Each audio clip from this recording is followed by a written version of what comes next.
Hello friends, days 3 lesson में हमने जाना था कि how to produce the electricity. Electricity को कैसे प्रोड्यूस किया जाए। तो थोड़ा सा उसका हम समरी ले लेते हैं कि इलेक्ट्रिसिटी को प्रोड्यूस करने के लिए हमारे पास क्या होना चाहिए। हमारे पास दो मैग्नेट होना चाहिए और दो मैग्नेट के बीच में क्या होना चाहिए, एक वायर, जो कि उसका जो मटेरियल है वो किसका रहेगा, कॉपर का रहे, सिल्वर का रहे, गोल्ड का रहे या एल्युमिनियम भी रहे तो काम चल जाएगा। ठीक है, तो कोई ना कोई कंडक्टर मटेरियल चाहिए। तो जो कंडक्टर मटेरियल है उनका नाम था कॉपर, सिल्वर, गोल्ड और एल्युमिनियम। वो कहाँ से आया, हमारा जो पीरियोडिक टेबल है इसी पे वो मौजूद है। ठीक है, जो भी 112 या उससे जो अधिक एलिमेंट्स खोजे गए उन्हीं में से ये 4 एलिमेंट थे, कॉपर, सिल्वर, गोल्ड और एल्युमिनियम। ठीक है, दो मैग्नेट के बीच में कॉपर वायर, उसको हमने क्या दिया था, मोशन दिया था। ठीक है, तो क्या प्रोड्यूस हुआ था, इलेक्ट्रिसिटी प्रोड्यूस हुआ था, इलेक्ट्रिसिटी प्रोड्यूस हुई थी। और इलेक्ट्रिसिटी की जो 3 प्रॉपर्टी थी वो हम पीछे डिस्कस कर चुके हैं कि एक प्रॉपर्टी का नाम है करंट, दूसरा वोल्टेज और जो तीसरा है वो है रेजिस्टेंस। ठीक है, करंट क्या था, ये जब हमने करंट को डिस्कस किया था तो हमने जाना था करंट क्या था। अब इस लेसन में इस बात को समझना बहुत ज़रूरी है कि what is this current is. अब मैं ज़रा इस चीज़ को सही तरीके से यहाँ पे आपको बताऊँ कि करंट जो है वो फ्लो है। Current is nothing but it is the flow. ठीक है, किसका फ्लो है ये, फ्लो ऑफ, ठीक है, flow of free electrons, flow of free, ठीक है, फ्लो ऑफ फ्री इलेक्ट्रॉन्स। इस वीडियो को जरा आप ठीक से समझिएगा, फ्लो ऑफ फ्री इलेक्ट्रॉन्स, ये ई जो सिंबल है वो इलेक्ट्रॉन का है। ठीक है, तो करंट यदि फ्री इलेक्ट्रॉन्स का एक फ्लो है, ठीक है, तो वो फ्लो हम वोल्टेज से प्राप्त करते हैं और वोल्टेज को ड्रॉप करने के लिए रेजिस्टेंस होता है। रेजिस्टेंस ने वोल्टेज को ड्रॉप किया, वोल्टेज ने फ्लो को कम किया और करंट जो है कि लिमिट हो गई। ठीक है, तो आज हम इस इलेक्ट्रॉन के बारे में बात करने वाले हैं। ठीक है, दो चीज़ों पे हम डिस्कस करते हैं। जो पहली चीज़ है वो है किसी भी मैटर की, किसी भी मटेरियल की जो सबसे छोटी यूनिट है, उस छोटी यूनिट को क्या कहते हैं, उस छोटी यूनिट को कहते हैं एटम। मैटर या मटेरियल की जो छोटी यूनिट होती है उसे हम कहते हैं एटम। ठीक है, और किसी भी लाइव सेल के लिए, जरा इस बात को समझिएगा, किसी भी लाइव सेल के लिए, किसी भी लिविंग बीइंग के लिए, लाइव सेल के लिए जो सबसे छोटी यूनिट है वो क्या है, वह क्या है, वह है सेल। ठीक है, सेल। तो मैटर का सबसे छोटा यूनिट कौन है, एटम, और लाइफ की सबसे छोटी यूनिट कौन है, सेल। इस बात को जरा समझिएगा।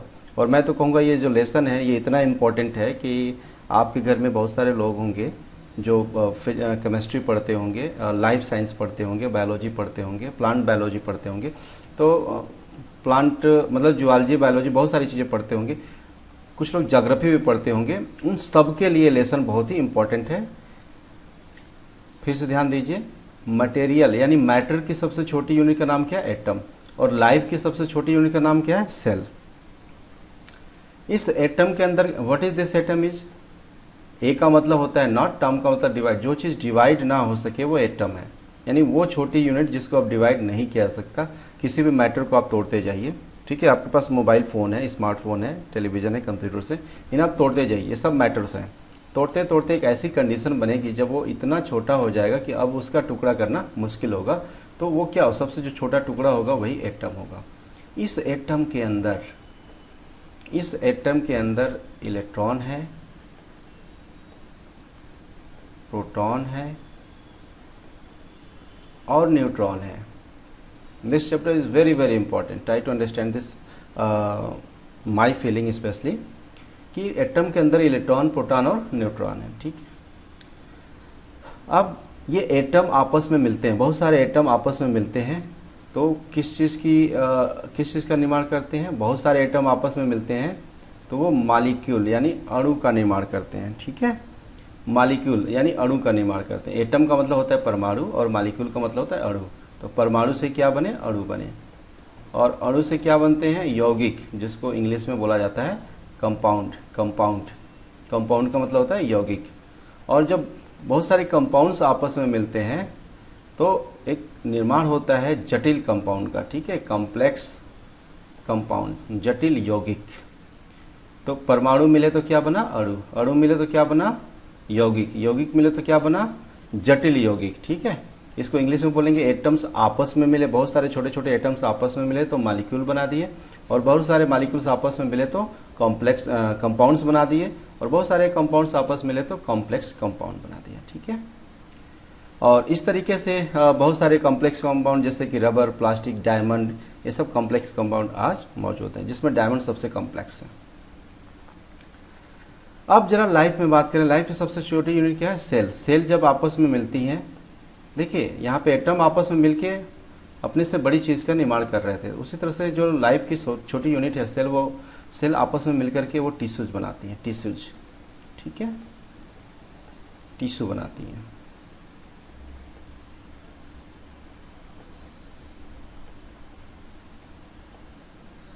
सेल आपस में मिलकर के टिश्यू बनाती हैं, और टिश्यू आपस में मिलकर ऑर्गन्स बनाते हैं।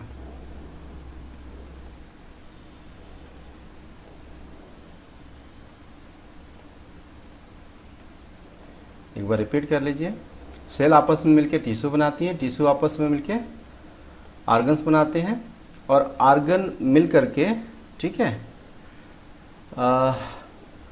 ऑर्गन्स मिल करके ही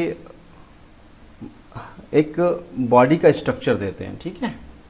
तो ह्यूमन बॉडी, एनिमल बॉडी, जैसे भी बॉडी हो, एक बॉडी का निर्माण करते हैं, ठीक है। तो सेल मिलकर टिश्यू बनाए, टिश्यू मिलकर के ऑर्गन बनाए, और ऑर्गन मिलकर के पूरा एक बॉडी का सिस्टम बना दिया, ठीक है, पूरा एक बॉडी सिस्टम बन गया, बॉडी सिस्टम, ठीक है। तो एटम से हम कॉम्प्लेक्स कंपाउंड तक पहुंचे थे, और सेल से हम बॉडी सिस्टम तक पहुंचे। It's ready. लेकिन क्या कभी हमने सोचा कि यह सेल, मतलब बॉडी सिस्टम ऑर्गन से बना है, ऑर्गन टिश्यू से बना है, टिश्यू सेल से बना है, और सेल लाइफ की सबसे छोटी यूनिट है, लेकिन सेल किस चीज़ से बनी होगी, ठीक है। जैसे हमने देखा यहाँ पे एटम किससे बना है, तो इलेक्ट्रॉन, प्रोटॉन, न्यूट्रॉन से बना है, तो सेल किससे बना है। This is the very very big question, ठीक है। ओके, इसका एक जवाब हम यहाँ पे देते हैं कि सेल के अंदर क्या मौजूद होता है, what is inside the cell, cell के अंदर क्या मौजूद होता है। आप ध्यान दीजिए, सेल के अंदर होता है कार्बोहाइड्रेट, कार्बोहाइड्रेट, ठीक है, लिपिड जिसको फैट कहते हैं, कार्बोहाइड्रेट, लिपिड, प्रोटीन, और होता है न्यूक्लिक एसिड, न्यूक्लिक एसिड, ठीक है। न्यूक्लिक एसिड का जब नाम लिया है तो थोड़ा सा आपको बता दें कि जो न्यूक्लिक एसिड होता है उसमें न्यूक्लियोटाइड, न्यूक्लियोसाइड होता है, ठीक है। इसी के अंदर डीएनए, आरएनए होता है। बाद में जब हम डीएनए, आरएनए को स्टडी करते हैं तो पता चलता है डीएनए, आरएनए कुछ भी नहीं है, तो न्यूक्लिक एसिड ही है, ठीक है। जिसमें से डीएनए के अंदर क्या होता है कि जो जेनेटिक मटेरियल होता है वो डीएनए के अंदर ही होता है, ठीक है। फिर डीएनए है, जीन है, क्रोमोजोम्स है, वो सारे किसी न किसी मटेरियल से तो बना है। This is very important question, ठीक है। आरएनए जब आते हैं, आरएनए में डुप्लीकेशन पढ़ते हैं, रिप्लिकेशन ऑफ डीएनए पढ़ते हैं कि एक डीएनए किस तरह से अपने जैसा दूसरा डीएनए बना लेता है, ठीक है। और डीएनए आरएनए मैसेंजर के थ्रू किस तरह से प्रोटीन का सिंथेसिस कर देता है। तो ये सारी चीज़ें क्या है, एक केमिकल प्रोसेस के थ्रू होता है। और केमिकल प्रोसेस क्या है, हमें यही तो समझना है कि केमिकल प्रोसेस क्या है, ठीक है। अब केमिकल प्रोसेस को समझने के लिए सबसे पहले देखते हैं कि what is the definition of the atom. Atom is the smallest particle of matter, किसी भी मैटर का, मान लीजिए मटेरियल को मैटर बोल रहे हैं, ठीक है, किसी भी मैटर का इस जो स्मॉलेस्ट पार्टिकल है वो एटम है, which can take part in chemical reaction, जो केमिकल रिएक्शन में पार्टिसिपेट कर सकता है, ठीक है। तो ये वो सारे एटम है, जैसे सारे एलिमेंट्स है, जैसे hydrogen, lithium, beryllium, sodium, magnesium, calcium, ठीक है, पोटेशियम, रुबिडियम, ये सब क्या है, ये सारे एलिमेंट हैं। अब हम बोलेंगे कि हाइड्रोजन एलिमेंट, तो हाइड्रोजन एलिमेंट का मतलब क्या, हमने बोला यहाँ पे हाइड्रोजन का एटम, ठीक है, हीलियम का एटम। हमने एक हाइड्रोजन का, जैसे मान लीजिए एक एग्जांपल के थ्रू हम लेते हैं H2O, हमने यहाँ से ले लिया हाइड्रोजन, ठीक है, और यहाँ से उठा लिया ऑक्सीजन। और हमने हाइड्रोजन को कितनी मात्रा में लिया, हाइड्रोजन में 2 हाइड्रोजन लिया, हमने क्या कहा था, एटम्स आपस में मिलकर मॉलिक्यूल बनाते हैं। तो 2 हाइड्रोजन और एक यहाँ से ऑक्सीजन उठा लिया, ठीक है, 2 हाइड्रोजन और एक ऑक्सीजन मिलकर के वाटर मॉलिक्यूल बनाए, यानी पानी का अणु बनाए, ठीक है, वाटर मॉलिक्यूल। तो मॉलिक्यूल कैसे बना? बहुत सारे मतलब कुछ एटम से मिलके बना, यानी एटम्स के मिलने से ही मॉलिक्यूल बन सकता है, ठीक है, H2O।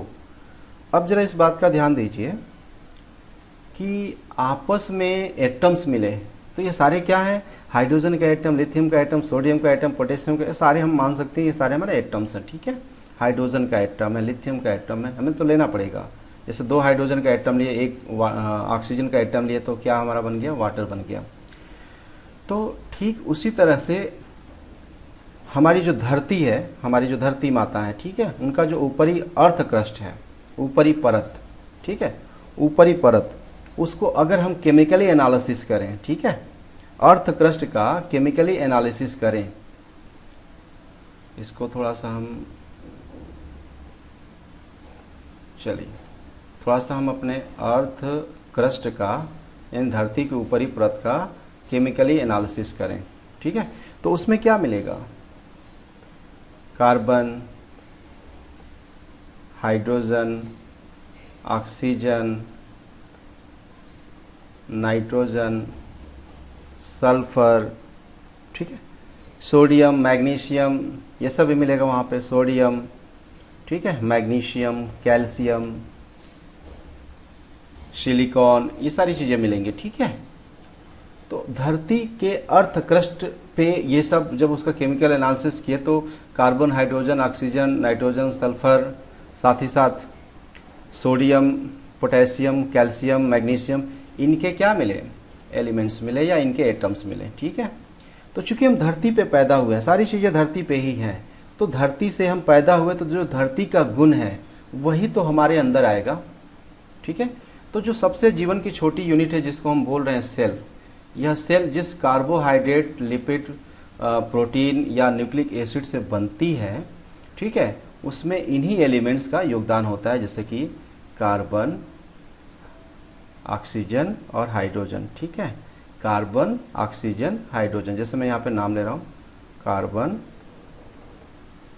हाइड्रोजन, ऑक्सीजन, ठीक है। जब ये कार्बन, हाइड्रोजन, ऑक्सीजन मिलकर के अपना एक अलग स्ट्रक्चर बनाते हैं तो उससे क्या बनता है? कार्बोहाइड्रेट और लिपिड बनता है। लिपिड को फैट भी कहते हैं। कार्बोहाइड्रेट, यह कार्बोहाइड्रेट और लिपिड बनता है, ठीक है। और जब नाइट्रोजन, ठीक है, CHON,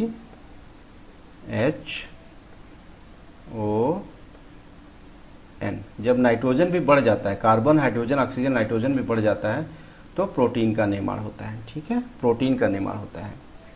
और न्यूक्लिक एसिड का मतलब होता है कि यदि इस कार्बन, हाइड्रोजन, ऑक्सीजन, ठीक है, नाइट्रोजन में सल्फर भी बढ़ जाए, सल्फर, यह वाला सल्फर, ठीक है, यह सल्फर भी बढ़ जाए तो न्यूक्लिक एसिड का निर्माण होता है।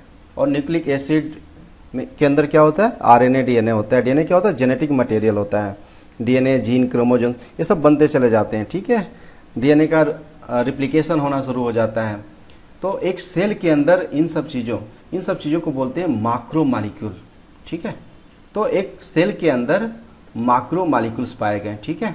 तो माक्रो मॉलिक्यूल्स नहीं होते हैं, माइक्रो मॉलिक्यूल्स भी होते हैं। माइक्रो मॉलिक्यूल्स में इनऑर्गेनिक सब्सटेंसेस आ जाते हैं, जैसे कि कैल्शियम का पाया जाना, ठीक है, सोडियम का पाया जाना, किसी फास्फेट का पाया जाना, ये सब चीज़ें। तो सबके मूल में जो लाइफ के लिए जो सबसे बड़ी और अहम चीज़ है वो है कार्बन, ठीक है।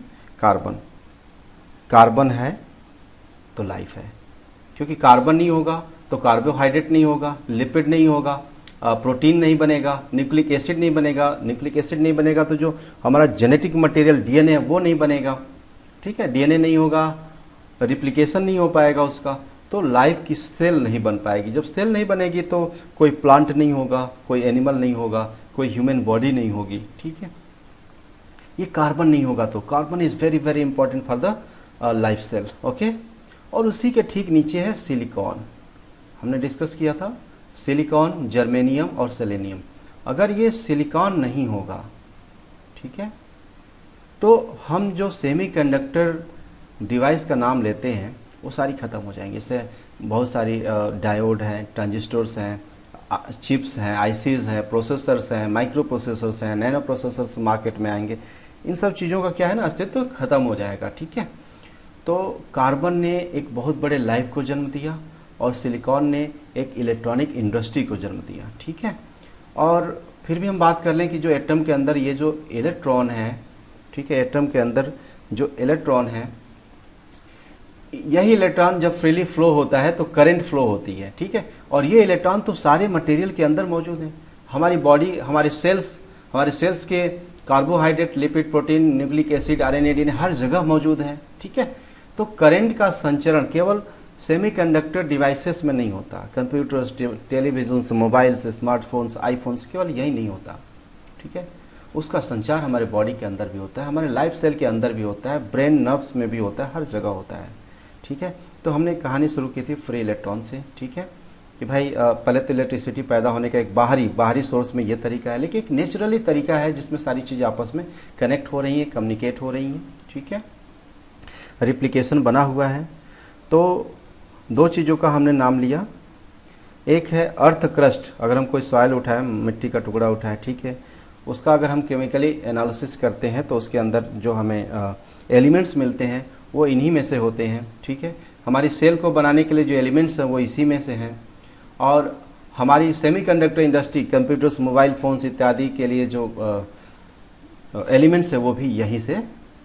ठीक है, तो हमारी धरती पे, हमारे आसपास के वातावरण में ये सारे एलिमेंट्स मौजूद हैं, ये सारे एटम्स मौजूद हैं, यही आपस में रिएक्ट करते हैं, इन्हीं में केमिकल रिएक्शंस होता है इसके सबसे छोटे उसके एटम के थ्रू। ठीक है, मालिक्यूल से कॉम्प्लेक्स मतलब कंपाउंड से कॉम्प्लेक्स कंपाउंड बनता चला जाता है, या कहीं अगर लाइफ संचरण हो गया तो वो सेल का निर्माण, मतलब माइक्रो मालिक्यूल्स आपस में मिलकर के सेल का डेवलपमेंट कर देते हैं। फिर सेल आगे टिश्यू का डेवलपमेंट करता है, टिश्यू से आर्गन बनते हैं, आर्गन से एक आर्गन सिस्टम बनता है, आर्गन सिस्टम से पूरी एक बॉडी का स्ट्रक्चर बन के तैयार हो जाता है, बॉडी का सिस्टम बन के तैयार हो जाता है, और इस तरीके से इस धरती पे सब कुछ चले जा रहा है। तो इस लेसन के माध्यम से मैं अपने व्यूवर्स को यही मैसेज देना चाहता हूँ कि एक बार आपको जो पीरियाडिक टेबल मिली हुई है, क्योंकि सारे कंडक्टर मटेरियल आपको यहीं मिलेंगे, सारे सेमीकंडक्टर मटेरियल आपको यहीं मिलेंगे, सारे इंसुलेटिंग मटेरियल आपको यहीं से मिलेंगे इस धरती पर।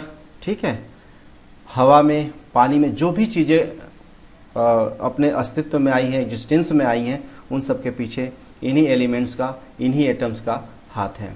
ठीक है, तो इस लेसन को हम यहीं पे स्टॉप करते हैं। आई होप कि जो जिस फीलिंग के साथ में मैंने आपको ये लेसन समझाया है, या मैंने अपना एक्सपीरियंस शेयर करने की कोशिश की है आपके बीच में, आप इसको समझ रहे होंगे। आई होप यदि आप पहली बार हमारे वीडियो से इंट्रोड्यूस हो रहे होंगे तो आप ज़रूर इसको लाइक कीजिएगा, अपने फ्रेंड्स के बीच में इसको शेयर कीजिएगा, और मैं यही चाहता हूँ कि लेसन्स को क्रिएटिव वे में आगे बढ़ाया जाए। ठीक है, आपका बहुत बहुत धन्यवाद। Good bye.